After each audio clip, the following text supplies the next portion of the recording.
All right, we'll call committee of the whole to order. It being 6:35. Item number 1 is public safety. RCMP municipal report. Staff Sergeant Brent Batiste.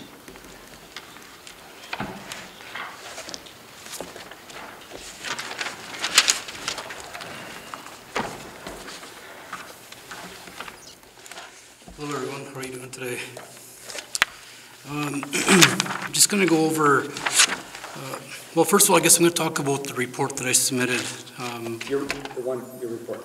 Right, a little while back, but that report actually generated from our operational strategy branch people as well as other mayor and councils or mayors, and they actually held a meeting here in the PAW when I was away on a training course. So I know in the paper, in the article, it said that there was a concern about, how was it worded? Something to the effect about the stats and not what was provided, but what was not provided. So that report came out from our OSB as well as other mayors, and so I just reported on what I was told to report on. So if there's anything that Mr. Mayor wants me to report on, yeah, just get in touch with me and we can have that discussion and I can include it. But I wasn't aware as to what exactly you wanted me to report on in those quarterly reports. But that being said, Andrea Budinicus completes monthly reports on stats that we provide to the PAW, RM of Kelsey, OCN, and Cormorant on a monthly basis. Yeah. So those stats would include most likely what you were referring to in the article. Another thing I want to bring to the attention of Mayor and Council is Community Constable Chad Nashuk. I'm going to answer I believe I'm going to be answering some questions here that it's a provincially funded position. Any overtime that Chad incurs gets charged to the province, and all Chad's work is community-based work for here in the PAW. So there's zero cost to the town of the PAW to have Chad here working with us.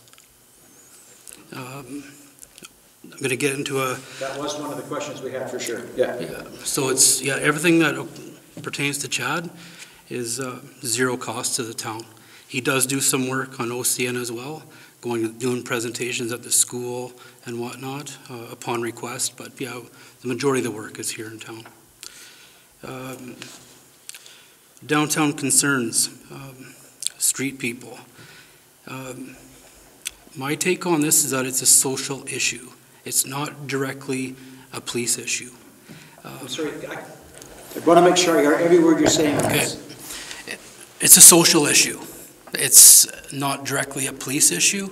I believe we spoke about this before briefly, but my take on it is that should there be any interaction with a street person that becomes criminal, then I hope that, one, if someone's in need of help, that someone from the community would assist that person in need and call for police immediately.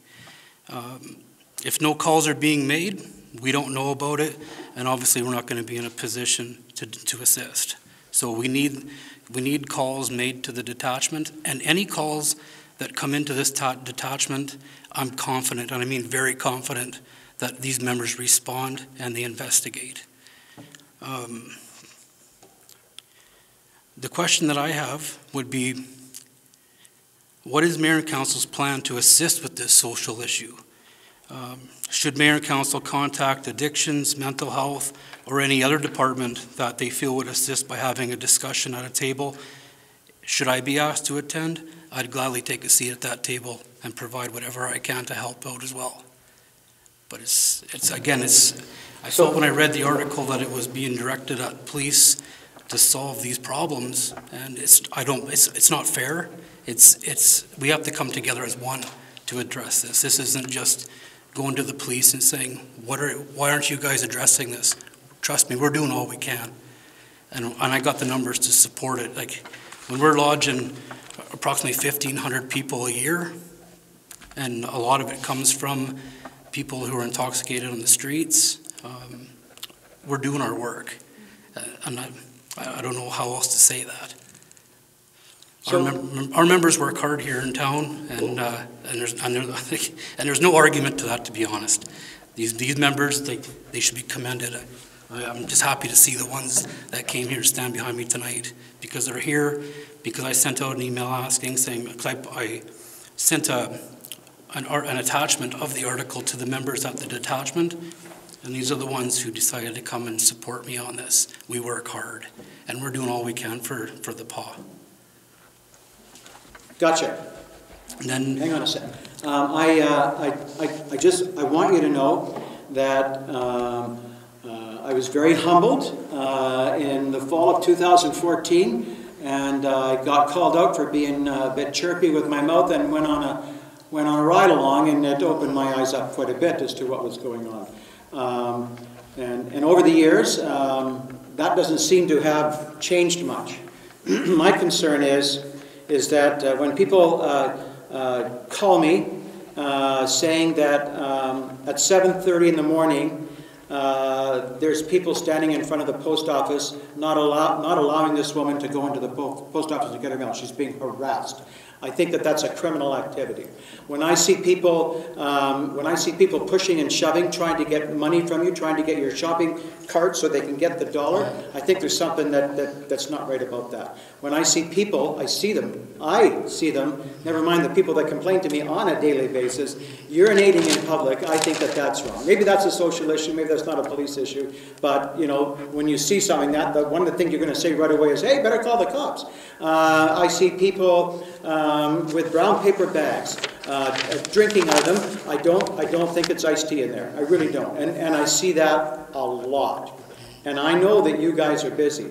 And so I want this opportunity. That's why I was hoping that you guys would be here a couple of weeks ago on the Monday to talk to the community. Because they say that they have given up calling the police because they don't show. no, we show it, and I would argue that whoever would make that comment. I'm the messenger. Yeah. Okay, No, that's what's being told to me. And if it's being told to me, it must be being told to other people. I can't believe they'd have one story for me and a different story for someone else. That makes no sense at all. So I'm concerned about our community. I understand we have lots of issues. I really do. But it just seems the ones that are in our faces. People are afraid to go to a giant tiger. People plan their cash withdrawals from ATMs at certain times of the day. They won't go at night. They won't have nothing to do with it. They won't go on a weekend. I think the safest place to get money right now is probably the Royal Bank. And so people are being encouraged to hire security, and then we're going to be talking there tonight about how we afford $2.5 million a year for police. You know what I mean? And so this is not an opportunity to take a slam at you, to dump on you. It's not. The community needs to know that a lot of people are working very hard to keep this a safe community, and it's hard sometimes to say otherwise, that it's not a very safe community. I see it with my own eyes, and I'm not suggesting for 1 second that you drive by and do this, and if I don't see it, I don't have to deal with it. I don't think that's the case. I think we're probably short a lot of police officers, and we can't afford them because we're already paying $2.5 million. No, I don't think it's a case where we could use more police officers, to be honest with you. And I think the stats that we have yearly, we're talking over 8,000 calls per year. And at any given time, we're supposed to have at least 6 members working. But when you also consider members that call in sick, members that are on training, members that are on holidays, there's times where we're running at minimums. But so then when you're looking, like, it's just the numbers here are pretty significant. You know what I mean? We're very close, not quite as far as Thompson, but we're getting up there. And we've got, they've got 4 watches of 6 members, and we've got 3. So really, if they were ever to do a PRM study to determine how much membership that we could have here, I believe the numbers would indicate that we're short 2-3 members minimum, I would say. So again, it just goes to show what the men and women at our office are doing, and we're doing the best we can with what we've got. But like I said, I would argue with anyone that the police aren't doing anything. You know, like I said, it's a societal issue. We have to work together as one to come up with a plan. And I know this isn't just new. Like, we're talking 30 years. This has been an issue. But yeah, I don't know. I wish I had the answer and to solve this problem. I'd probably solve a lot of problems if I could. But I don't have that, and all I know is we're doing the best we can. And there's nothing more that I can comment about on that. Yeah. I'm not suggesting for a moment that you're not. I just, I don't know what to tell people anymore. You know, I mean, I have looked into that camera, I'm going to say 20 times over the last 3.5 years, call the police. Mm-hmm. That's how you generate a file. Call the police. Whether they show up or not, call the police, call the police, call the police. Mm-hmm. And I think people are just, they're just afraid. They're afraid to go uptown. They're afraid to go shopping. They're afraid to, you know, I mean, if it were up to me, I'd put a 200% tax on every bottle of sherry in town. You want to buy sherry, it's going to cost you $80, you know. They'd probably find something else that would be cheaper, but I mean, there's an issue with people. You said mental health. The last time we got all the mental health people together in one room was about 2.5 years ago, and everybody was busy campaigning for the provincial election. Oh, we got these people and these people and these people and these people, and we haven't seen them since. Mm-hmm. So, you know, you can't fix everything, I can't fix everything. Yeah, but it might be time to try it again. You know, if we can try and get everyone at the table that can do something, then why not, if we can? If it was 2.5 years ago, well, let's try it again. What do we got to lose at this point, you know?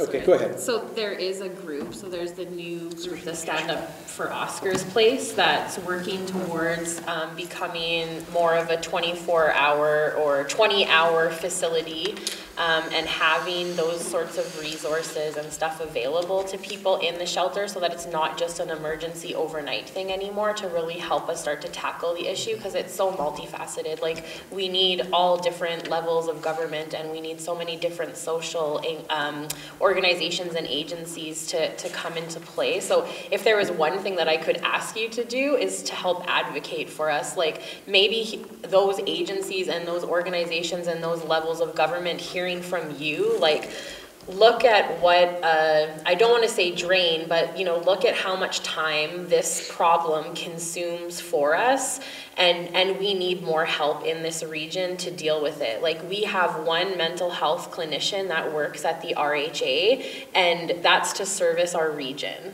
One mental health clinician. That's not realistic, and that's not reasonable.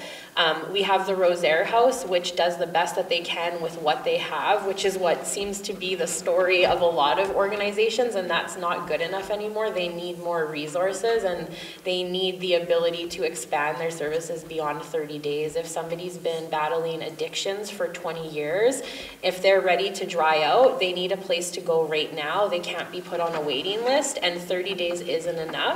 And then even more so when they leave, then what? What do they have to go to after that, right? So there's just so many issues, and I'm with you that I never thought it was fair that it all seems to be dumped on you, but it's because right now, unfortunately, it seems that you're the best organization to deal with that, right? Like, who do we call when people are terrified?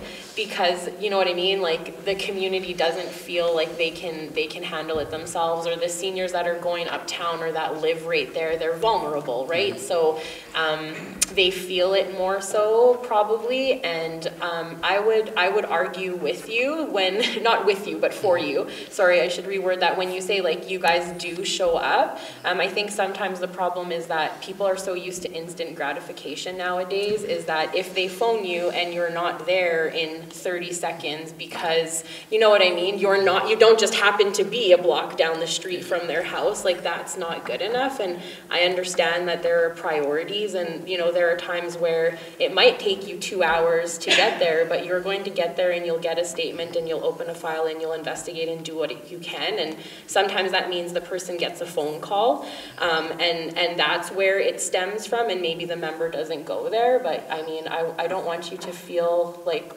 us as council are picking on you, and if you guys got that feeling, that certainly wasn't our intention. Our intention with the bylaw was we need to look at some uncontrolled costs and spread those out equally is what we wanted to do, and the impact that that had, I think was really eye-opening for all of us, not just, you know, on how it impacted you guys, but our citizens and our community. Like, this room was packed with probably more people almost than it's ever seen, right? So, yeah, again, I commend you for the work that you do, and again, if there's one thing I can ask is that if you can advocate even and help with us, with those other agencies and, you know, the different levels of government, that we need help to combat this problem, and we can't do it on our own. No, it's tough, that's for sure. But no, thank you for your kind words. And it's not me, it's the members behind me that do all the work. But yeah, is there any other questions? Yeah, there's a few more. Yeah. We've also applied for funding, and it's through the Opaskwayak Cree Nation and the town of the Paw, which we're hoping to receive in the next month. And it's to have one sole person that is going to basically be the lead of a group. It's free funding for us, so it's a magical position. So they're going to be the leader of the group, and they're going to meet with both communities and find out what some of our major concerns are. And I can echo that we've had this at every tri-council meeting we've had with OCN and the RM. And I believe that would probably be one of the main priorities that we would have them look at. Sure. I feel quite safe in saying that. Yeah, yeah. So we're hoping that funding comes in within the next month, and at least it's one extra body that can actually arrange for people to get together, because right now that's the difficult part, is everybody's very excited to get going, and then within a week the excitement dies down and it's over. So I think someone that's going to work solely on that is going to take a lead, and I'm hoping that'll really make a big difference. Right. Councillor Commodore. Okay, I've actually taken the lead on something. Brent, you'll know a little bit about it. I've talked to you about it, and now that you're here, I would like you to come. I have somebody from social services. I have somebody from the school. I have somebody from Manitoba Liquor and Lotteries. I have somebody from the RHA. I have two members of the public and myself, and they are very interested on getting together and seeing what people can do that aren't in the big chairs. Get some ideas, like, you know, okay, the people there in the big chairs, okay, they got lots to do, but we can do something too. And I know you guys are busy. I know what the difference with the 911 calls. It's extremely, I want to say, a pain in the butt, because you have to give the whole thing. And it was very nice to have the girls there at the office and say, hi, this is Margaret. You know, if you got a minute, can you come by? If not. And the one thing too that we have all been complainant with what we see every day. And it's, we just like, oh yeah, well, nobody's going to do anything, we'll not do anything. Well, I think we have to, you know, take a bite and just say, you know what, if somebody's standing in your window, you just have to say, can you move along, please? And I have done this. Because our downtown is not a very pretty place. And like we say, people aren't safe. They are not safe going to the bank. But, you know, I have somebody sitting in, okay, my stories. I have somebody sitting in my window. Please don't sit in my window. You're going to break the seal. It's a $1,000 window. I don't know. I've run. And then you get turned around and they say, well, I won't repeat it. But I just say, no, they go. So if you see somebody sitting in your window, if you see a collection of travelers, please just tell them to move on. Because if we all just say, you know, move on, please don't do this, and keep moving them along, they won't stay in the same places. Like, there's some answers there. You know, to phone you guys all the time may not be the right thing to do. Like, oh, okay, this guy's harassing me or whatever. Well, you know, I don't swear at them back. They like to swear at me. And but I had a lady come to me, and somebody asked for money, and they spit at her. And you know, I've been chased down the street. But if you would like, I have all the names. I do not want to put them on video, but I have all the names, and we're anxious to meet, and we do have some ideas. One is in with education and with social services, and with Al-Anon, and sometimes the little people can do something. Yeah, let's try it. I'd be interested. Yeah, okay. I've come to your office 3 times and you're always busy, so now that I got your attention, thank you. Brent, number 2. Yes, Little Brent. I don't think so. So, good evening. I just wanted to, I was going to actually save something to talk to Mayor and Council privately, but I believe it's kind of open where I can speak to it now since Margaret last spoke here. I went on a project and it's called a manager development program. I took it in Regina. Brent has taken it before and done a project on it. It's something you got to do within a time frame to benefit the community is number 1. And steps 2s and 3s are for the detachment as a whole and what the division is going with in the RCMP nationally. So it's got to fit, kind of check off a few boxes. So what I've decided to do for my project, and I got strong backing when I was on the course, is develop a SCAN working group. And what that stands for, if you don't know, is Safe for Communities and Neighbors. I was part of this group when I was down south in Robin and Russell. And I'll be honest, when I first started it, I was hesitant to say, well, what's it really going to do, or is it going to help? What's the role of this? And, you know, a little cautious going forward. Doing this for 5 or 6 years down there, it's really good actually, and I was very impressed with it, and that's what kind of made me commit to this, because I do see the benefits. So I'll just summarize what it is really quickly. And like I said, I'll be approaching different RMs, the town council, the schools, all the health authority, all the emergency services at a later date in person. What it is we all agree to enter a working group, and we meet originally to start with. In the first year, we'd probably meet quarterly, so it'd be every 3 months. I would lead the meeting. There'd be an agenda sent out. What you try to do is get a guest speaker at every meeting, and we'd set up a working group. Everyone comes to the table, introduces themselves at the first meeting, and we discuss what is going on in each community, and together other communities kind of help each other, saying, well, we had the same problem, this is what we did. The benefit of it is we all talk to each other, but sometimes in different things. We never obviously talk about what each other's problems were and ask if they've ever had that. So with different people brought up to this board or group, the input is valuable, and in setting it up for the next meeting, we can try to get answers by bringing in a guest speaker on what our problem that we discussed the last meeting. I can draw on that and try to make it grow. And with everyone working together, it really does succeed. And dealing with this street people that we have here, you know, we might luck out and find the answer together, or at least fix it somewhat. And this, like I said, the SCAN working group works well. And that's just to sum it up, kind of what it is. There's a lot more to it. That's just a quick There are no quick bad notes. ideas. Yeah. You know, Okay. I mean, people's perceptions are what they are. And so, you know, we want to do everything we can to change those perceptions. Yeah. You know, like when people literally plan their trips to the ATM, that's crazy. That's just crazy. And I'll just add to that too, one thing. I've talked to certain people in the community, and like if complaints come into the attachment, I generally address them. And some people come in and say the police never showed up. And what I've actually found out in a lot of those instances is they showed up about a half hour after the call. But the person A, to them, has never showed up. The person that was of the problem is left, or it's over. Or B, like it has to be 2 minutes or else it's never good enough. That's like not showing up. And it's not actually true. They actually showed up. So that's how people talking like that can really throw you, you know.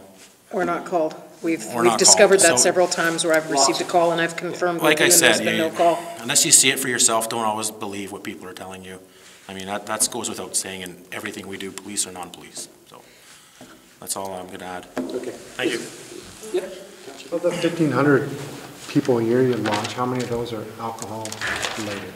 Half, 70%? 99. Well, I'd say in the high 90s. Yeah. Because generally that's what we launch somebody for, is due to alcohol, generally. And maybe this is something for the group you just mentioned, but is there something that can be done differently? I know I've mentioned before, when I lived in Toronto, on peak periods, I lived beside a liquor store, constables were in there at peak times. And it doesn't solve the problem, but it slows it down. I don't know, maybe the liquor store can, I don't even know if they use the bar list like bars and hotels do in town, where certain people can't buy alcohol or can't even show up on the property. Is there anything else that's being missed like that? Because that would help you, right? I mean, the less people you got to lodge, the better it is for everyone. And I don't know. Even dumping liquor, I don't know if that's policy or not. And I've taken that upon myself to speak with the Liquor Commission for issues like this, especially Councillor Commodore was mentioning the amount of XXX bottles that she picks up on the streets. Like, yes, they do have a barring notice. There's quite a significant amount of people that can't even go into the liquor mart. I've asked them, can we take the XXX off the shelves and see what happens? Other liquor's more expensive, maybe it'll be a bit of a deterrent. But again, it's a business and they want to profit. Right. And that's the reason that they haven't done it. Yeah. So it has been attempted. I mean, they've done their part, right? I mean, they have to make a profit, I understand that, and they brought it as close to the till as they possibly can. There's no need for them to be roaming around the store. We all know what they're there for. They've done that. But I mean, outside of that, it's not for us to judge how they, I don't think. Can we ask them to put it behind the till so at least people have to ask for it? I mean, that's what like grocery stores I think and most stuff of it do is. with some of the other solvents and stuff that are issues. They keep them behind the till so that people have to ask for them. And they judge it too at the liquor mart. Like, I've been there numerous times and have quite a good rapport with them.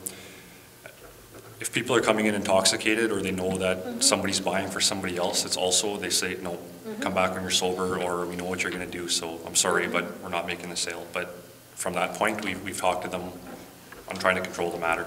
So it has been dealt with in that sense. Is there any, along the lines of Councillor Gibbs thinking, while people were talking, I mean, the root cause of the problem is alcohol, period. I mean, that is it. I mean, it's addictions issue, it's social issues, whatever. But if alcohol wasn't available, period, then you wouldn't have numbers of people that you have existing. There would still be people with addictions issues. They would find a way to feed the addiction. There would be social issues that need to be addressed. But the frequency, the numbers, the magnitude of it would diminish. There's no doubt about that point. I'd be curious to know whether or not there's any opportunity, and maybe the SCAN program that Brent was talking about is a good opportunity to try and collect some data around. The liquor mart opens at 10 a.m. I've never been to the liquor store before noon. I buy rum. Occasionally I get there at, 11:59-ish or whatever for snacks and supplies. But, and I have no sense whatsoever, but I mean, there's a relationship between when the doors are open at the homeless shelter and people are turned out because the doors have to close there, and the doors opening at the liquor store and access being available, and then, problems in the afternoon in the downtown. I mean, there is a relationship there that you can draw. You can see the sine wave of frequency. I'm sure you could see it in the calls if we wanted to. Like, is there a way to interrupt some of that cycle to bring the numbers down, to interfere with the ease of access to it? I mean, and I don't know what's right or wrong. I mean, if the liquor store didn't open until noon, would it really make a difference or not? I don't know. If it didn't open until 2, I bet you it would. It would impact other people as well, and maybe that's not fair or whatever. But I mean, at some point in time, I mean, clearly we need to have a meeting, Brent, as a group. It would be great if other members of the RCMP could participate as well, not just yourself, but for us to get feedback from on-the-ground members, not just to get some sense of circumstance even, so that we all have the same understanding. Are there some ideas around that? Maybe it's not that the liquor store can't open until 2. Maybe it is that we have a member standing there from noon until 2 if it opened at noon or whenever. And you might look at that and say, we need that resource elsewhere, and I get that. But if that single resource being there for 3 hours a day, greeting people, walking around, whatever, drives down the frequency and the magnitude and really interrupts the flow of ease of access, it'd be interesting to see how that changed, like what effect that would have on the numbers. I mean, so you do that for a week or 2 weeks or whatever. You sacrifice, kind of that resource being available elsewhere at points in time, and we know that would be difficult to manage, but we need to change some things. And I mean, there are things that we are controllable and things that are not. We can't, I don't know if we could by bylaw actually control when the liquor store is able to be open. Maybe we could, maybe that's something that we look at. Maybe we don't need to. Maybe it's just a conversation with the Liquor and Lotteries Commission to say, hey guys, we've got a real problem here. We need to find ways to manage this without impacting their need for a profit. We understand that, they are a business, but we're a community. And at the end of the day, the community has to be healthy. So we're not going to sacrifice healthy community for profit for the liquor mart. If we gotta go to certain areas to manage that and maintain that for a healthy community, then we need to do that. And maybe the first step is to have a larger meeting amongst us and the RCMP to simply make sure we all have a clear understanding about what it is that's actually happening on the ground, clear understanding about what it is that we're hearing here and what we can control and what we can't control, and find some things that we can use, some tools that we can use to impact this thing in some way. I mean, if we can't search people and take liquor bottles away because that's unconstitutional, then maybe we need to prevent their easy access to the alcohol in the first place, or the solvent, or whatever it is. I mean, we see that in grocery stores. They take their own action and lock the things up and make it hard to get at, make it impossible to shoplift it if people can't pay for it or whatever, right? So, it's going to require more than just kind of saying, yeah, we don't know what to do. There are things we can do. We need to identify them and do them, and they may be unconventional, but there's not much conventional about the PAW these days, I find. But see, just by that idea, we're getting into profiling. Yeah. And I know that there's like I say, I get that there's a whole myriad of things there that we can and can't do and whatever. Maybe you guys can't do that, but maybe we can. Yeah. You know, in terms of how we manage the ability of a store to sell something or whatever it is, right? And just to speak on that as well, I mean, a lot of these individuals, we know if they get liquor, where it's going to end up, right? Yeah. But at the same time, they're still a Canadian. They have the same rights and freedoms as every one of us in this room. It's not against the law for them to wander around on the streets. I mean, it's a difficult thing.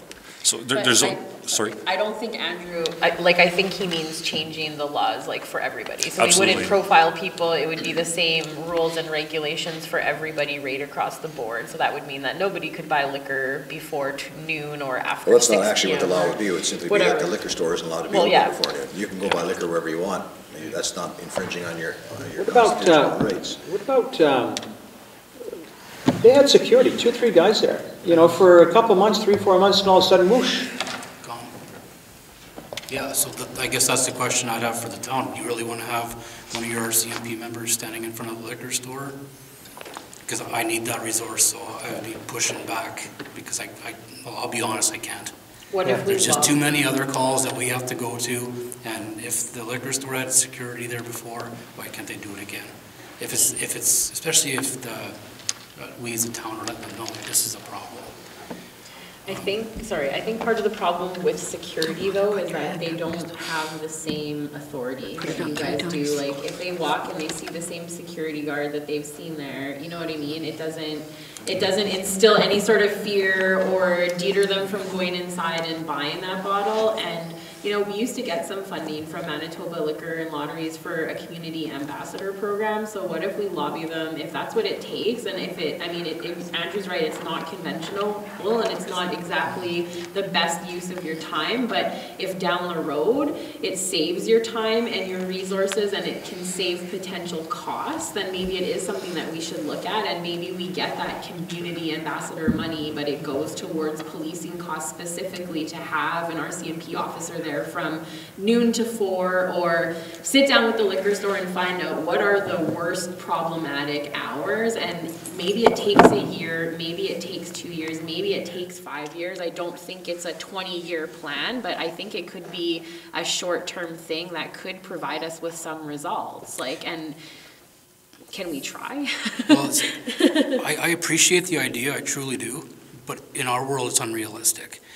We've got calls for service, and then when the members aren't going to calls for service, they're back in the office doing court packs or some form of administrative duty. So they're back and forth. You'll see police cars in the back, and I've seen it myself on social media saying, 6 cop cars behind the detachment, what are they doing? They have no idea what we're doing, and it's all paperwork. You know what I mean? Or a report or a file, like reporting on our files. When members here in the PAW have over 100 files in each of their pros task bank, there's no time to be horsing around doing whatever. Not saying being at the liquor stores horsing around, that's not what I'm saying, but I'm just saying it's business. So it's. I think what we need is to have we're not suggesting that the resources that you have can be allocated elsewhere. What I'm suggesting is we need to meet to find a way to create resources. If that means lobbying liquor, Manitoba Lotteries and Liquor or whatever, to find ways. I mean, that could be valuable data. I mean, we don't know, but for finding funding for 3 weeks worth of an officer standing there, you know, for 4 hours a day, combined with a cadet or somebody that's actually writing down stats on who's coming and going and what they're buying and whatever, there's nothing unconstitutional about that. That's straight up data collection. I'm an engineer. If you want to solve problems, you just collect data first, because we don't even know what the problem is to solve, right? I mean, the problem that we perceive is that, well, there's too many people in the streets and they're causing trouble. That's not really the problem. The problem is, I think we're pretty clear that the problem is access to alcohol, actually, and lack of addiction services, and perhaps the availability of other services, all combined to create a situation that's not one that the community wants. So if that's the triangle, then we got to interrupt the triangle. It's no different than a fire needs oxygen, fuel, and heat. You want to stop the fire, you remove one. That's all. Maybe it doesn't stop fire from happening ever. It doesn't change it, but you know, it's as simple as that. And so that's a simple analogy. I know that you have no resources to allocate elsewhere, but we got to get together and start pressuring people somewhere to create something to try and, we got to bump this thing around. We can't just continue to do it. I mean, it's futile otherwise.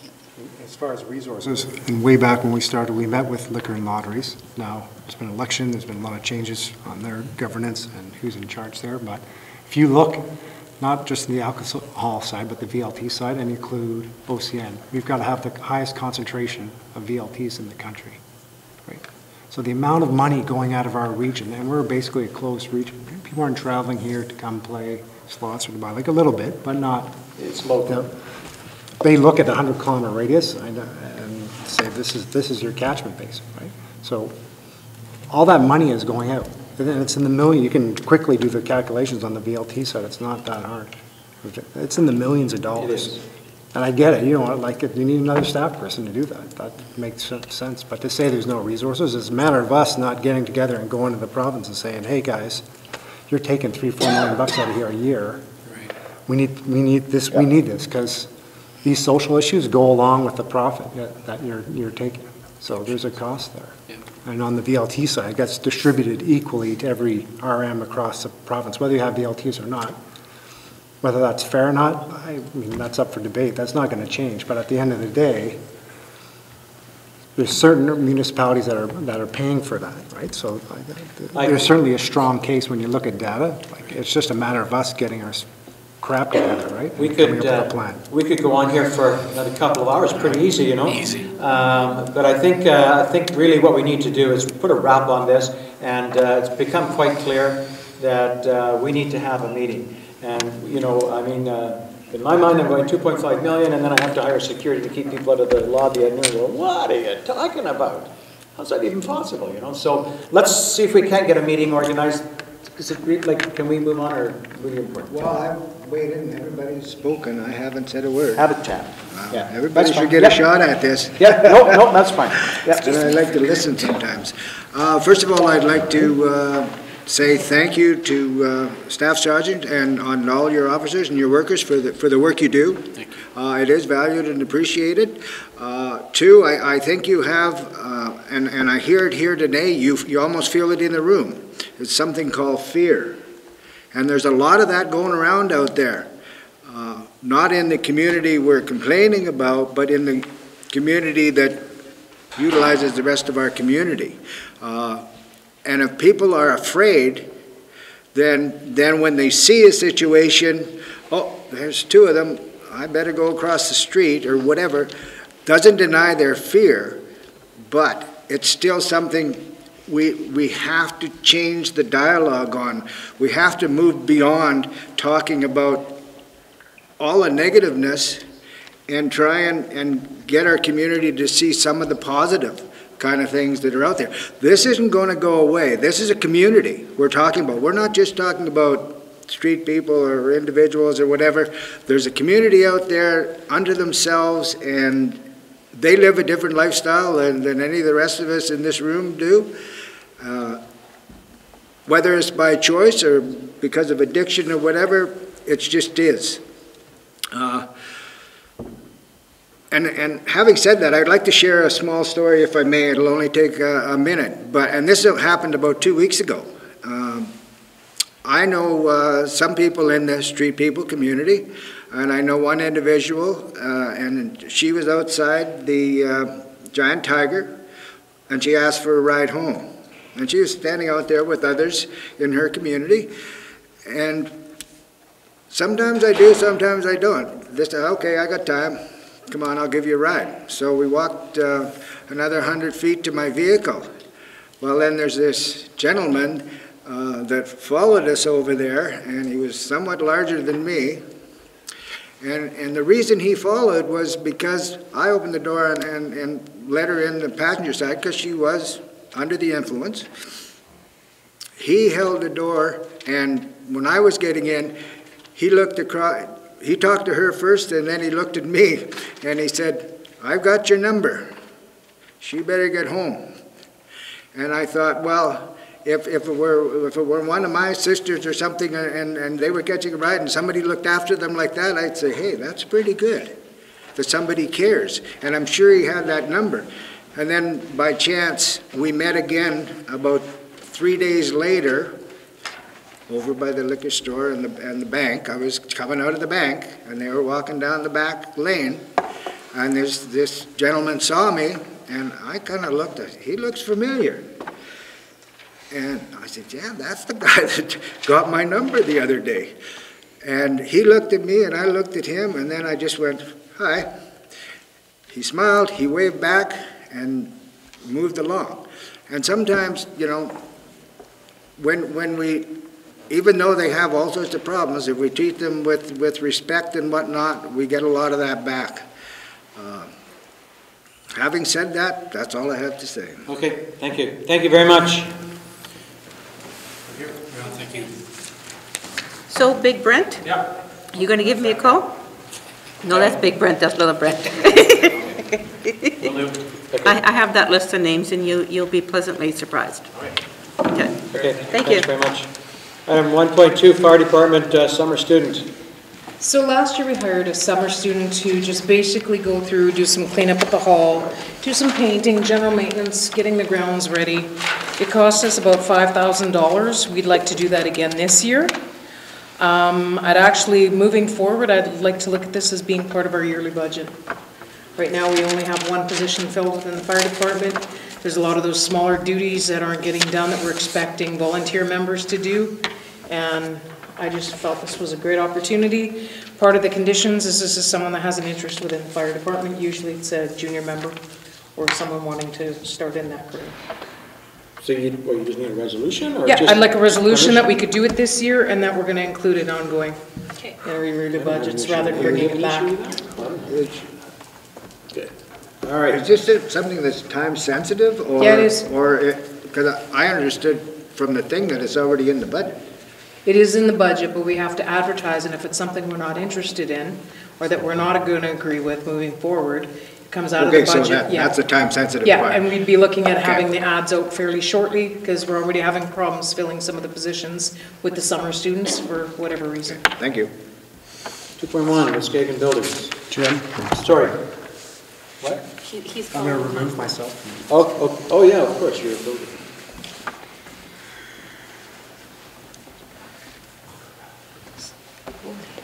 So this was brought forward at one of our other meetings, and it's put on the table now.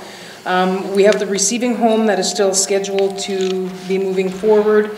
We believe that even with the receiving home, because of the LaRose upgrade and the two large losses in the community being the Gateway Hotel and the Hawaiian, that if we keep committed to the funds that we've agreed for the allocation for the lagoon upgrade, that we believe we should be okay with moving forward with this 24-unit development. Okay. So this was basically to bring it back on the table and to ensure that if we're going to proceed with this, we need a resolution that says we basically commit to the funds for upgrade of that lagoon.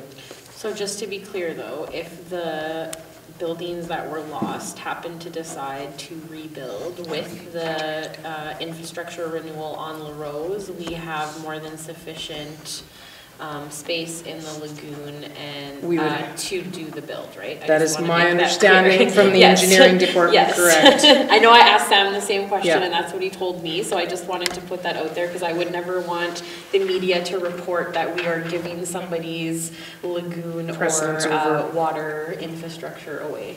Margaret? The one thing I have to say is that we've just opened up building on half lots. And so this is something that is quite new. So if we are going to sell those lots, and are we going to tell these people, oh, you can't build now? No. Are they being held, is this being held in consideration? That's not how it works. So the way that the lagoon is sized is based on your actual potential capacity. So as long as conservation agrees that our plan for upgrade is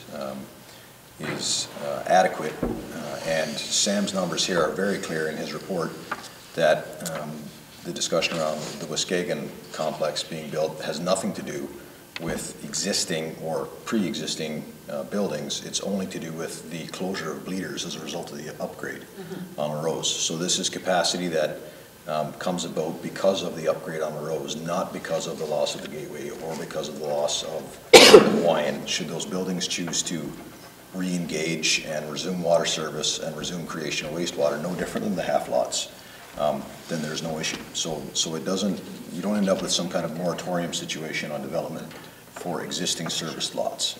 Only in the instance such as Waskagan's, where you're talking about the creation of additional service. Because when we talked about it, I made sure to ask that question Yes. specifically Yeah, at we did. committee of the whole, to make sure that we're clear about that. And conservation is on board with what it is that we're talking about here. They reviewed that situation and said, yes, that's fine, as long as they know that we have the commitment towards the upgrade of the lagoon continuing. But I'm saying this decision to open up all these half lots came after this. Yeah, No. but so, No, I understand it's yeah. from the Rose and it's from the Bleeders, but. No, you have- but those half lots are not. So the half lots are already considered. So those are already pre-existing serviced lots. So even though they aren't actually producing wastewater, they're already part of the existing infrastructure. So if you bought a half lot tomorrow and applied for the variance and got it to build, you would be free to build. There would be no, sorry, you can't because of the lagoon. That doesn't exist as a condition. They've already been included in the tally. Because they already exist within the Okay, because I subdivisions. got information, I talked to Sam, and that wasn't the, That wasn't your understanding from him? no, that's not my understanding, so that's why I'm asking. He's here. Well, That's different than my understanding when we Yeah, talked mine too. about So- the existing situations, so. Brian? Yeah, I think we need to move ahead with it, given the report we've got from our staff, that it's doable, because we need to be, one, to be seen to be moving forward, not parked, waiting to see if we can do other things. And two, by moving forward and bringing those into play, you're adding tax dollars to solving some of our bigger problems related to that. So if we don't move ahead with it, then we leave the general public out there with the impression that we can't do anything, and that's not correct. Okay. Randy, is it, I mean, for clarification's sake, is it your understanding? I mean, I'm. Those so lots if- should, if to that's me, would Margaret's be included understanding- in inventory. Right, so I just want to make sure that, Yeah. you know, if that is the case, that we're clear on that it is or is not the case that would impact half lot What development. happens is each and every time we look at an actual subdivision application, that gets added into our inventory, so that's usually when we find out if we're accepting them or not. So if we were to do anything more than what we have existing and adding more onto the system than we already have in place, that would definitely be a concern that would be brought forward by Manitoba Conservation. But what they're saying is as long as we have a plan and we're making those efforts to continue with that plan and put money aside, that's what they're looking for. Great. So to me, they're included. Okay. And just for clarity, like, are there a substantial amount of half lots that aren't already developed on that would be There's quite a rebuilt few. on? Do I think there's gonna be 100 coming up in the next year or two? Nope. Okay. Will there be maybe 5 or 6? Yeah, possibly. Some already have houses on them. Yeah. It's just a matter of fixing If, them up. or if there's something like, where we brought this forward is, because right now our bylaw states that if that house burns down, they can't rebuild. So that's already an existing service that would be rebuilt on that lot, rather than a brand new one. Well, that's what I was thinking, right? Like, a lot of them already have houses on them, so it wouldn't be 100 new builds, like you said, right? Okay? Okay. CDC. Let me give her back. I think he just went in the bathroom. It says CDC, no, maybe that was not. Graham. Oh, he's probably in the committee room. Just texted him. Oh, come on up to the microphone.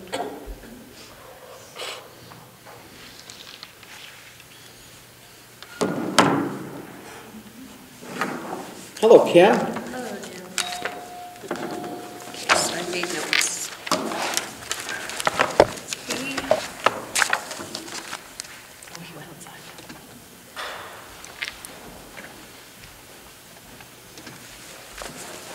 Okay, 3.1 CDC quarterly report. Also wanted to kind of show you guys this ad. If you want to pass it around. You have to talk really loud. Okay, so I wanted to provide an update on the Smart Cities application.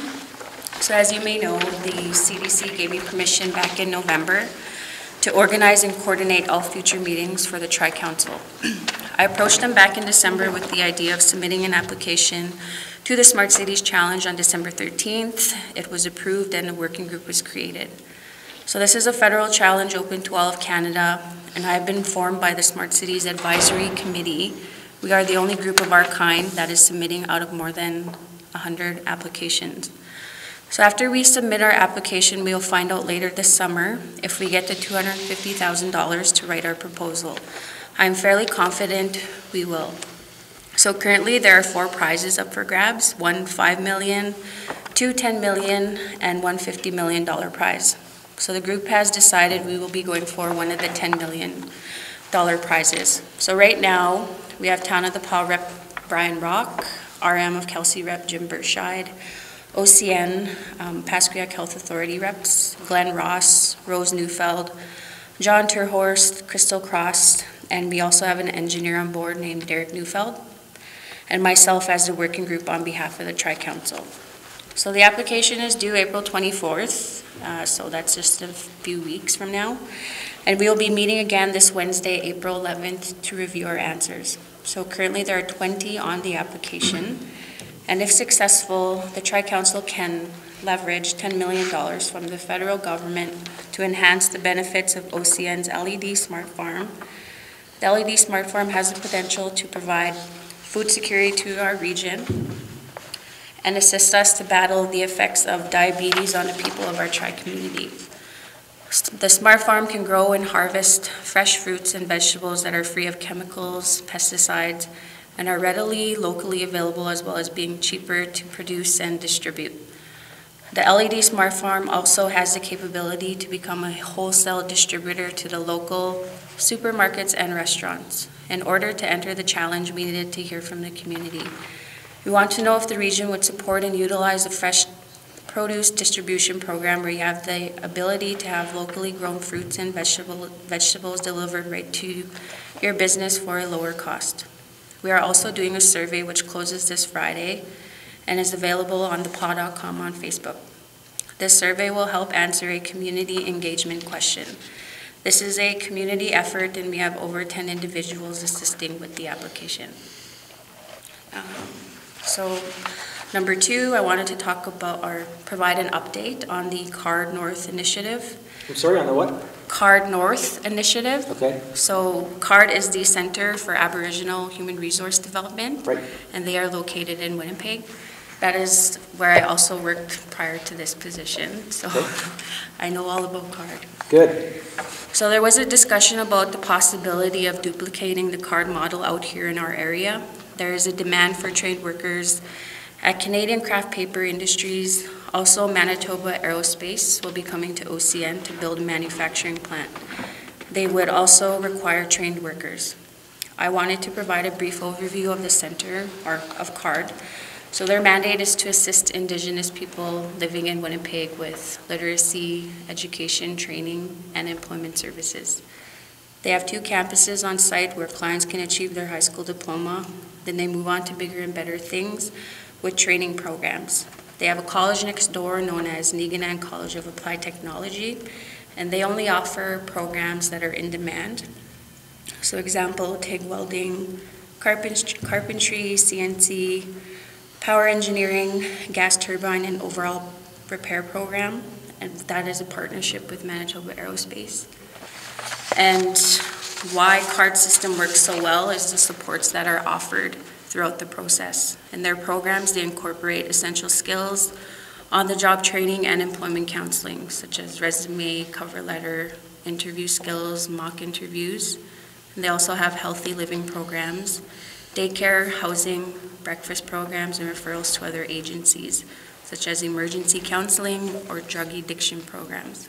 It is basically a one-stop shop, which is what we are hoping to create over here with the CARD North initiative. So the meeting and tours was a success that I organized back in February. The group met again on March 7th to have a debrief session. Over 17 individuals showed up. So Manitoba Aerospace consultant Mark wanted to provide an update on where they are with their OCN project. We got to see the product that the manufacturing plant would be producing. A team was formed to take the next steps in duplicating the CARD model. It will be customized to our area's needs for employment, education, and training. So VP Special Projects, Chris Cook from PBDC, has agreed to take the lead on this initiative. So the project team is Jackie Lajamodier, Donna Willett, Josh Brown, Rob Penner, Louise Contois, myself, and Ron Constant. CARD Executive Director Marilyn Bartlett has agreed to help the group any way she can. The project team will be meeting again this Wednesday, April 11th at Opaskwayak Educational Authority in Otineke Mall to get started. So I'm really excited about our CARD North initiative and all the partnerships that have been created to duplicate this model. Okay, so that's the CARD update. And at our last CDC meeting, which was held on March 19th, it was decided that I would get in touch with the Construction Association of Rural Manitoba, also known as CARM. I now have membership with CARM, and I drafted up an ad for residential and commercial contractors wanted, which is the handout you received. It has been approved by the CDC, and it will be sent to CARM to be distributed at no cost to their contractor network. I have started a contractor directory list, which will be going on the PAW.com website and social media pages. This will be beneficial for local residents to have as a resource to hire contractors to help them start building on their properties. Number 4, I'm working with Ken Monroe. Can I just, before you go on? Sure. Can you send this to the town electronically so we can put it on our website and our Facebook page? Yeah, it was just approved, so I'll be sending first and thing then in the morning. morning. And then send it to me too, and Yeah, I have you all on my list. Good, thank you. So I'm working with Ken Monroe to have BizPal launched on Town of the Paw website under the Community Development tab. He says it should be up and running this week. For those of you who don't know, BizPal is an online research and planning tool for anyone looking to open up a business. It finds all the required licenses and business permits required. And it's all on the BizPal website. So again, that will be on Town of the Paw. And I worked closely with Randy to gather all this information. So once again, thanks. I was also given the option of the CDC having their own website from Ken. So I'm just waiting for a quote from him. It's just, he's going to be linking it up to the Town of the Paw. So it's just easier for me to provide updates. So once that's approved, I'll be able to, I guess, talk more about it. That's all I have right now. Well, that's it. And then there's a few more points. So one is along the statements that were supposed to be provided for tonight. So with the year end changing, there's a number of adjustments that have to be made. The audited statements are sitting with the auditor complete, but CFO from the town wanted us to make sure we had the commitment from the Destination Marketing Committee, so we're waiting for the invoice for the year end of 2017 to be paid. Once that's paid, then we'll go. So we felt there was no point in providing the statements because they don't make a whole lot of sense, or it makes sense, but it's a little bit wonky until the adjustments are made. Adjustments can't be made till the audit statements are done. Audit statements can't be done until we get the payment from the DFC. So it's all tied together. I don't foresee any issue, but it's just timing more than anything else. One other thing to touch on, that we're going to enter into a memorandum of understanding with PBDC. As you know, there's a member of PBDC sitting on the CDC board, so their board structure is a little bit different than ours, but that was a suggestion that came out from there, so that's forthcoming as well. Chris Cook is working on that. Along with And you're saying you're going to have a seat on their board? We're going to have a memorandum of understanding between the two boards. Okay. Right, so that's a big step forward, I feel, so that's, like I said, moving forward. One thing that was brought up at the last update was our procuring BSB strategies to create a plan of an integrated healthcare and education center here in Nepal. So that's still forthcoming. It's about 6 to 8 weeks away. It's supposed to be done by the end of May. So just so everyone gets an overview of that, it's for the provision for primary healthcare services and education of new healthcare professionals require a purpose-built space equipped with today's technologies as well in order to attract and support visiting healthcare professionals and students. Short-term accommodation is essential. The accommodation must be accessible and in close proximity to the professional's place of work and classroom. So it's to create an integrated clinic, for lack of a better term, that ties in with the tax increment finance point we brought up before, that the discussion's coming later in April as well. Further to that, we've had a recent request and sort of new project we're working on is a new doctor relocation incentive program. Most other communities have those. We don't. And we actually had someone call looking for wanting to move here and wanting to know what we have to offer. So again, in the next 2 to 3 months, that's something that's going to be addressed. Overall, again, after the CKPI takeover, we talked about broadening our horizons, or broadening our base. So healthcare is one of those bases that we're looking at expanding. So those 2 points are in regards to that. Okay. Any questions? Want me to give an update So on the DMC stuff? the Card North initiative, is that, so just out of curiosity, is it going to be available to all community members or only Aboriginal community members? Because I That's what believe- we're gonna talk Okay. about, so I think it should be open to everybody. Just 'cause I know That's the why we model said in we're not Winnipeg gonna like is- duplicate it exactly, we're gonna customize it to our area's needs. Okay. Good. Anybody else? Thank you, thank you. This is powerful.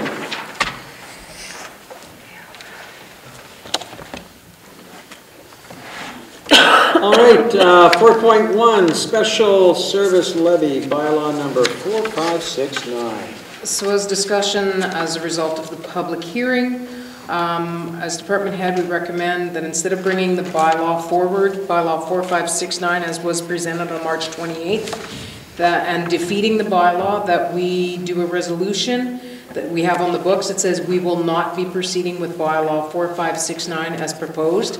However, do want to make it very clear that this idea and concept is not off the table, but this actual model that we presented will be. So rather than passing and defeating the bylaw or bringing the motion, I believe it would be best if we have a motion on the books that says that we are not proceeding with that bylaw. Yes. Yes, I agree. Is that the same as tabling it, or? No. Or, No, that is saying we are or not. is it a straight withdrawal? It's not, the number's already we- been identified, so it's saying we are not proceeding. We don't want to go with defeating the bylaw. We are saying we are not proceeding with that bylaw so that it can't be taken out of our system. We want to ensure that that bylaw has been labeled already for something. So instead of giving it a motion that says defeat, we're saying we're not proceeding with this bylaw. Right. So that it can't be used for another number and it can't be confused moving forward. So what word does it become then, I guess is my, Basically, Brian, what this is an administrative thing so that we have a better record of what happened on this bylaw. That's what it is. It's more for our housekeeping than it is for, meaning housekeeping, so someone in 10 years from now is gonna come forward and look at this and say, oh, they didn't proceed with that bylaw because of this, rather than just defeating the bylaw. Or if we do proceed, Yeah. it'll be bylaw number 4569. No, it's gonna be a whole new bylaw. You can't reuse that bylaw. Okay, so it's, That's 100% Okay, why we want it that's in there. fine. Just so I'm So in clear this that- way, rather than just saying we're defeating it, we're saying we're not proceeding with it. Like, rather have than to say- and defeat. it's not going to a back burner, sorry. Correct, Okay. yeah. Okay. Everybody okay? Well, Okay. I wasn't here last time, so it was hard to hear over the speaker. Sure. And I didn't get the general feel. One thing I felt that maybe wasn't expressed enough was that we didn't make clear the purpose of why we're doing that. I still think we lack in that regard. So if you look at the community, the average home price sale is $160,000. 85% of the assessed value is less than that. 30% is less than $75,000, right? So that in lies the issue we're having, is that it's not an us and them thing, it's an issue of new growth. So our operating costs are going up, right? Everything costs more. We have aging infrastructure. We need a lagoon, we need a dump, but at the same time, our tax base isn't growing, right? So I'm not sure if that was explained well to everyone or not. I mean, I thought I made it well, very crystal clear at the beginning. just let me finish for a second. Okay. Like, so, in the case of a home, what that means is that you build a new home here, that you're looking at a starting point of about $7,000 a year. That's $580 a month. That's the same as adding $100,000 to your mortgage, right? That's a lot of money. Apartments, the same scenario. You look at a new 24-unit apartment building, $65,000. So that's roughly $5,400 a month, the same as adding $1 million to your 25-year mortgage. That's a lot of money. That's the issue. What I felt came out a lot of times was that, it's unfair that apartment owners pay more, right? That's not fair. And that's not the point. The point is that no new apartments are being built, right? There was another point, like, it's not fair, like, I pay more than Crystal and Crystal pays less than me, and that's not fair that that's going to be readjusted, right? So to me, that's a great political move, but maybe not addressing what the issue is. The issue is that we don't get any new growth, right? So if we're going to go forward with this, we need to be clear on why we're doing it. And it's not an us against them or sticking it to this guy or that guy, and that's the impression I got. And again, I was 3,000 kilometers away, but we've never outlined to the community, like, we have serious operating problems, not because of what these guys are doing, just because we're an older community. And by whatever rhyme or reason, assessments have never kept up all these years. So now you're in a jammed spot, right? And so I think if we're going to do this, two things, we should set timelines to it, because we spent over 2 years, so hundreds of hours, thousands of dollars on consultants to bring this forward, and we did a terrible job, right? And now we're going forward and say, okay, we'll kick it down the road. That's great. But I think we need to be clear on timelines, and we need to be clear with the media as well, who want to make this an election issue. So if you're going to vote for the SSL, we're going to stick it to you, and if you're not, then we might like it. That's not the issue. The issue should be, how are we going to solve our problem? And that, again, 3,000 miles away, maybe didn't come through on the phone, but it's not very clear, and we're turning this into an us against them fight. Okay. So I hope if we're going to do this, we do it right this time. I completely agree. I hope I was clear in my opening remarks on that. There is a perception issue, and that's something that we're going to have to deal with and meet with the community and more often and more clear cut as to the way we're going. Because as it stood, and that's what came out of that meeting, you're right.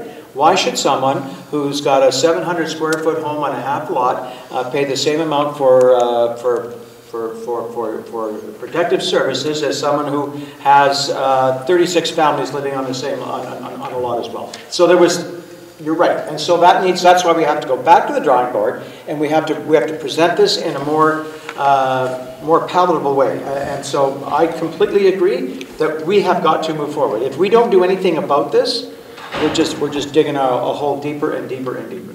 But we're going into May, right? Come June, we're going to be meeting once a month. Maybe, maybe not.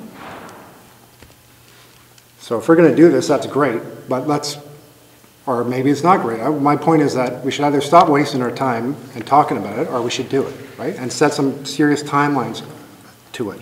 Because if we think we're just going to push it down, it took us 2.5 years to get to here, and that was a struggle. So you think in the next 6 months it's going to get done.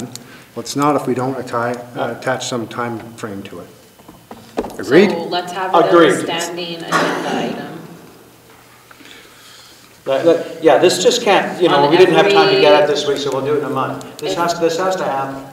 This has to happen. Yeah, but saying that's one thing and actually planning to do it is another, right? Well, So if I we know, just but say it's so- on the agenda, or we'll plan, we're saying it, we're just talking, So right? at next Like- committee of the whole, I think we should do another roundtable because we've been given several options. We have a spreadsheet that shows us a lot of different things that we can do with the bylaw and what that means to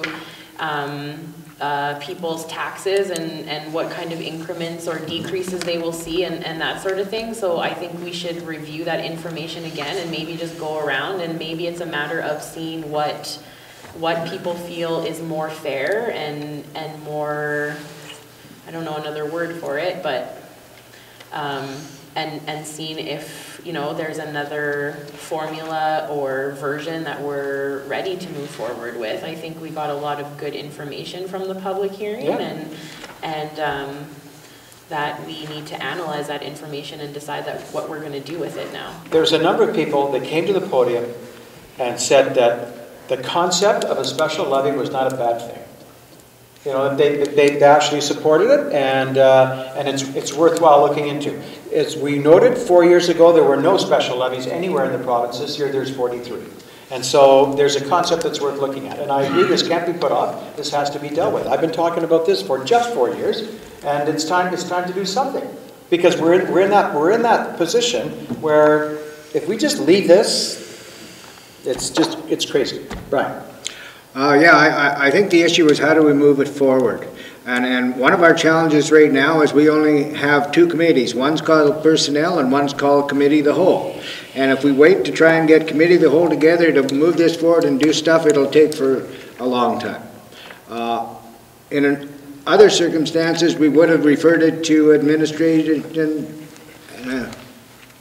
and Finance to work with administration, rough it out, come up with a plan after having heard what council wants or is looking for and what the community is looking for, bring it back as a document. So maybe we need to look at some sort of an ad hoc committee to help carry it forward. Because the important thing there is you have people from council to be involved in the debate and get it moving forward and be of assistance to our administration. They need somebody to bounce things off of sometimes when they're doing this. Otherwise, they bring it back to 7 people and hope for the best. Randy. I just believe it's important that every member of council be around that table when having this discussion right from the get-go. This is a very, very, very important issue, probably one of the most important issues and having the biggest impact on our community that may not be perceived so much as positive, and I believe everybody should be at that table. Okay, I can't disagree with that statement. I guess my question would be then, when are we going to get the breakdown on here's single family dwelling, here's multiple family dwelling, how does it break out there, and who's going to do that so that when we sit around and talk about it? Because are you suggesting that administration's going to rough those numbers out? We have presented them to you, Brian, and I think what our recommendation is for everybody as a whole council again to come back to the table. We looked at one big plan and it was decided we're not proceeding with that one. So back to the drawing table, bring all that information back, but as an entire council sit down with it. We were going to have the one meeting, but because of bringing this forward, we delayed on that. I suggest let's have that other meeting designed specifically even for this discussion and see which way we want to direct, and then we can move on from there. Okay. But sadly, if we sit back and do nothing, I agree, it'll be 6 months from now and we're no further ahead. And I think what we had originally decided when we did sit down is that we would meet on the off Mondays of council meetings. So we have council the 2nd and 4th Monday, so we would have our tax force meetings the 1st and 3rd Mondays, because people are kind of already used to having Mondays free for council and that sort of thing, and. Or in all reality, your agenda items are fairly light. Yeah, right now. Put it in one. Yeah. And For sure. designate that hour after our committee of the whole meetings. For sure. And especially after you've had a fresh look at what we've done with financially for the first parts of those meetings. Add it on the back of every meeting and make sure that we make it a mandate to add something new to every council meeting, to make sure that we're moving it. Whether it be more information, a different way of doing things, but bring it every meeting, put it at the end, designate half an hour to talk about it. And make that mandate, because if it's gonna be every other Monday, there's gonna be now all of a sudden plans that we can't make it to all of these. Let's just make sure we designate at the end of each of those meetings. This way, okay, what did we bring forward now? There's something new. We have the opportunity, we bring it back at the next meeting, and we keep going, we keep hitting at it. And if we need to call more meetings, we Then call more handle it, yeah, meetings. for sure. Okay, we're heading in a direction. Spray Park. Sorry. No, but you can't. I'm sorry. If I let you ask a question, and I gotta let a lot of people ask questions at committee of the whole. I thought Randy had a motion on the floor. Nope, we can't make motions in a committee of the whole. It's to bring forward for our actual council meeting. That's our recommendation, is we're having this discussion in our committee of the whole meeting. So at our next regular council meeting, the resolution will come forward saying that we're not proceeding with that bylaw, and it'll be like what we had in the first part of our meeting. Yeah. I'm sorry, I really am. I just think it's a crazy rule, but it's a rule. So then our next one is our spray park. So Sam and Amber and myself sat down with a member of the spray park committee, and I must say one of our concerns in the past is that there was really not a plan in place that went beyond putting the initial structure up. So we had a presentation made to us where the initial spray park was looking at $350,000. They brought it down to a smaller, more feasible project in the range of $200,000. The organization did a lot of research with other similar community parks and determined the operating cost could vary anywhere from $7,000 to $20,000 a year. There is now the question as to who's going to be responsible for ongoing maintenance costs along with capital replacement costs.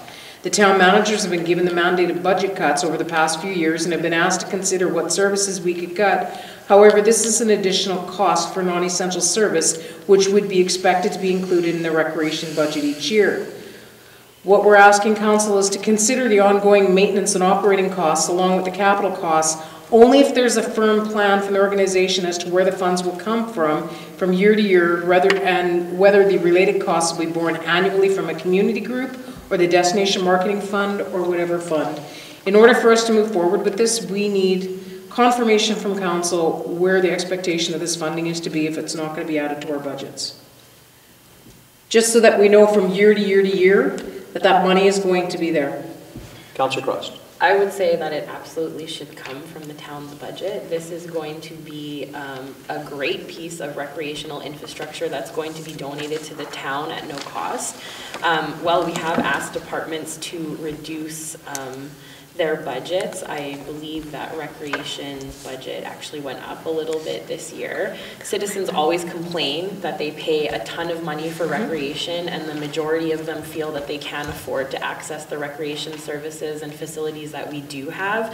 This is a great piece of barrier-free recreation that I think will do wonders and will make some of those people feel like what they pay in taxes towards recreation is more worth it. And most municipalities across, I would argue, the country take on this piece of infrastructure by whatever group has built it. A lot of municipalities apply for funds and build their own, but I would argue that probably 95% of them own the infrastructure, maintain the infrastructure, they absorb the water cost. That's what the majority of those $7,000 to $20,000 of costs, I can almost guarantee you, are water.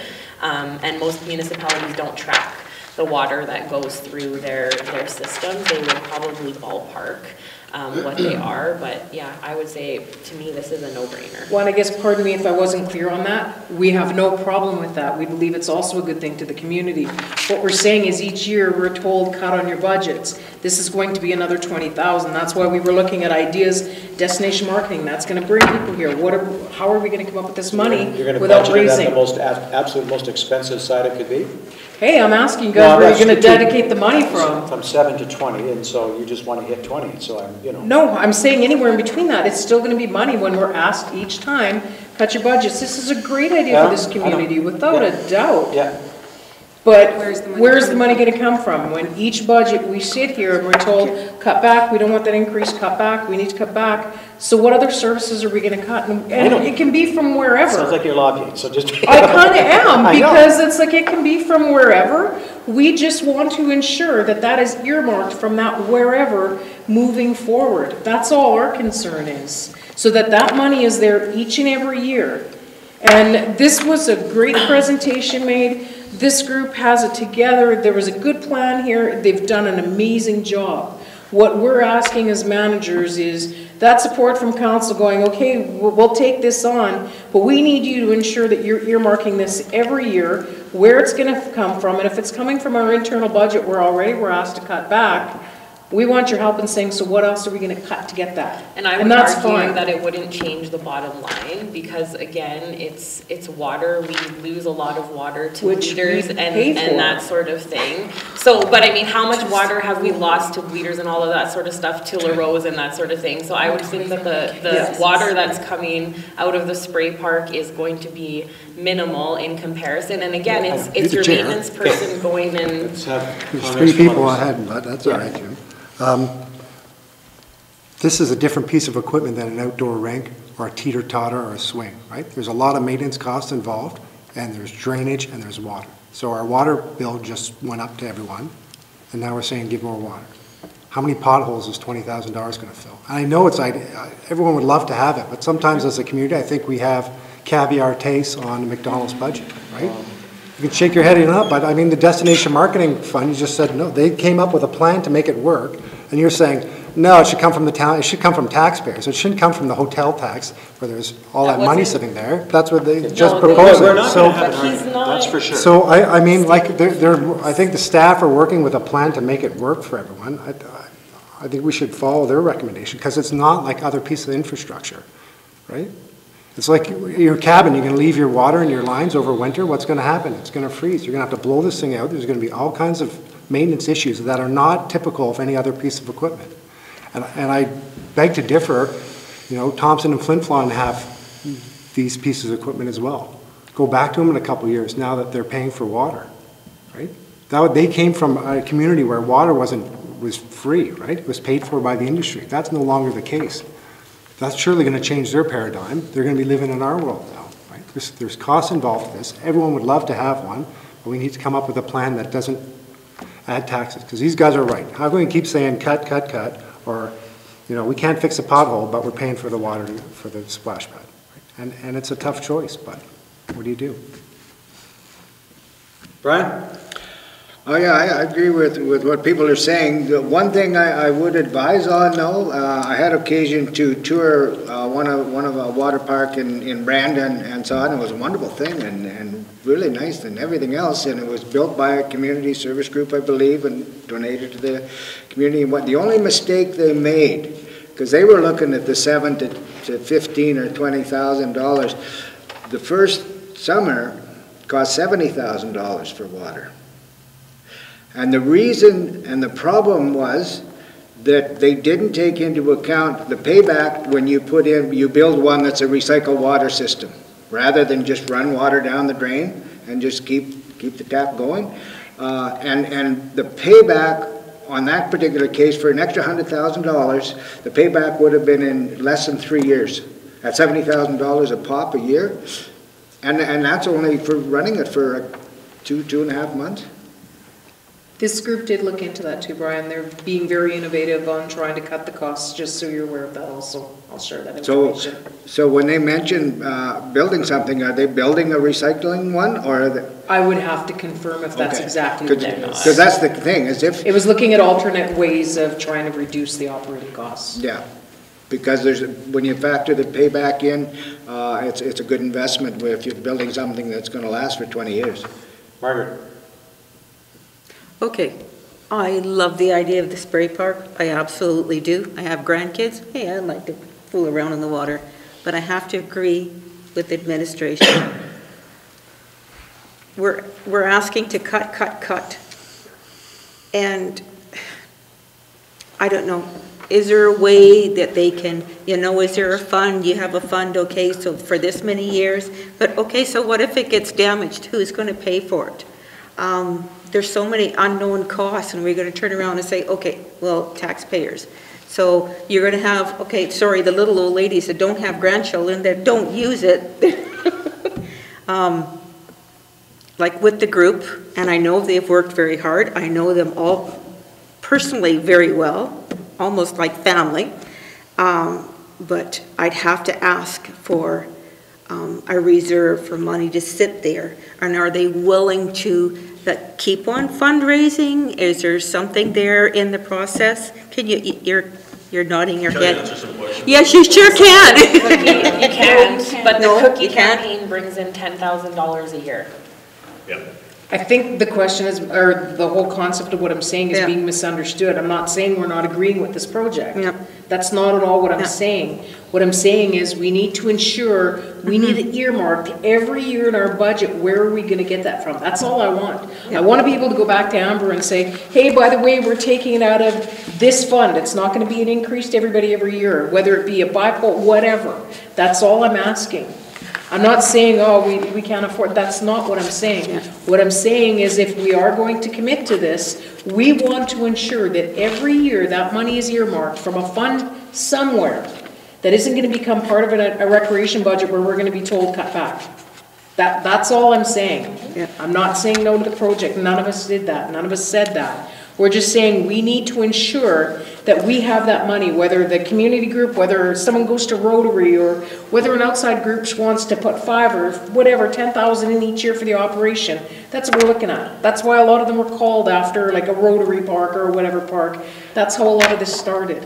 I just want to ensure that moving forward, we have that money, and it's not going to be an argument every budget year to make sure that it's not going to be increased taxes and we're going to say, hey, we need to cut back, because where are we going to cut back? That's all I want to do is make sure we have that. Anybody else?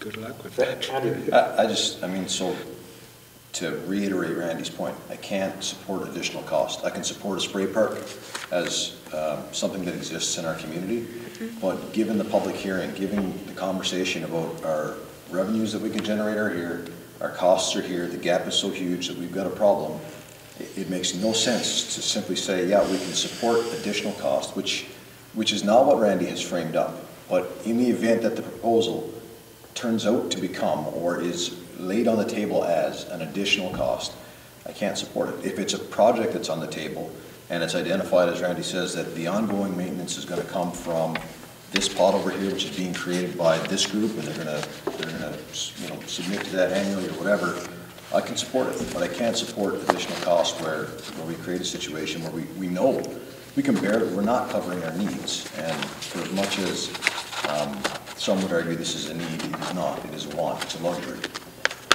And so I can support it. I think it's an awesome idea, but I can't support additional costs associated with it.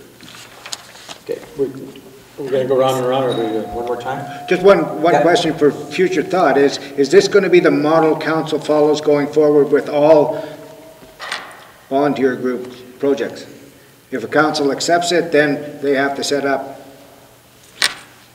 funds and separate things, because that creates a different dynamic than what we're accustomed to. I don't think we can. I don't know. We can't answer that question because we can't say that that's how council has to operate. It's a crystal ball. I'll just wrap it up. Pardon me? Maybe Chad wants to talk about the What are we spray park. talking about, Chad Smith? Yeah, I don't, sorry I'm late. No, that's fine, that's fine. So towards community enhancement, right? We're doing all kinds of things to try to make our community more attractive. You know, lots of different things we're doing. This is just one more avenue. And so if that's, you know, I hear you loud and clear. It's kind of what if I'm you're going saying, to do is the if we 20 can grand, get where it are we from getting the that, 20 grand? and if Community Enhancement Fund is okay with that, that's great. We just want to have that somewhere that says this. I hear you. That's all we're looking for. Okay, so I don't think we have the answer to that tonight, right? So I don't what would you think like so. me to do with this? I think that, what do we need? I got to think this So out because I this is- just don't want to make a If decision. someone went to here. Community Enhancement and said, So- okay, Okay, this so is let's what I go to want to budget. do. Let's just go to budget. Can I just speak? So the reason this is here is because the spray park came and made a presentation to the Destination Marketing Committee. And the Destination Marketing Committee said, that's great, we would love to get behind a spray park, but we need to know that it's going to be maintained and operated if it is built. So is the town going to own and take on the liability insurance part and that sort of thing for it? Or are they expecting the group? Because if people haven't heard what's going on with Swan River right now, where they were under the impression council was doing one thing and now they have money and they're ready to build and they actually don't know who's going to maintain and operate. So in order to make sure that that didn't happen here, what the spray park needs is a resolution from council saying, yes, we will own and operate the spray park before the Destination Marketing Committee is willing to give them funds towards building the spray And park. we're not going to have an answer to that till we strike our budget, right? That's all part of our budget discussion. I mean, if that's what it's costing, that's what it's costing. It's and not so- going to be out of this year's budget. I don't know. But it's moving forward is my question. For sure. Yeah, I think that's where it needs Maybe, to go. and maybe that's a matter of, maybe that's where the money comes out of each year for operating. Maybe it is a grant with Destination Marketing, or maybe it is Community Enhancement. Maybe that's where it is. The group has also committed the $10,000 a year from the Okay. cookie campaign. So Invite them budget. to do a presentation to council, so council knows what's going on, and we're I not think they getting just, I hearsay. think they did. I think they went to Destination Marketing and Yeah. We then sent have them to spoken to administration. Destination They're coming to us. So It was very well presented. It was a good I plan. think we need to take it Yeah. to our budget discussion. I just put budget. Anybody else, quickly? I would just say Yeah. an agreement, like a document that outlines not just who's responsible for what, but who is not responsible for what. Right. Can make it much easier to facilitate a discussion where it's like, okay, this is the There's intent way more questions than of this answers. piece of Yes. infrastructure, and then at least it can move forward, and there's a foundational agreement that exists with it, and it can be clear for a number of years. And then if things change, agreements get revisited all the time. They do. Okay, good. All right, Smart Cities Challenge. So as a result of our last tri-council meeting, it was a recommendation that for moving forward with the Smart Cities Challenge application, that each jurisdiction would pass a resolution at their government level. So it goes through all the whereases, but therefore be it resolved that town supports the tri-council Smart Cities Challenge Working Group in the development and submission of a Smart Cities Challenge project application titled Growing into the Future, Clean and Healthy. This just coincides with part of the presentation that was done by the CDC in saying they were moving forward with the application, so this is to support their application. Okay, So next is payroll and accounts. yeah. So payroll and accounts, a resolution is required for pay period 7 in the amount of $94,606.17. General checks in the amount of $405,184.24. Electronics funds transfer in the amount of $64,247 for a total of $564,37.41. $23,255 was part of an audit.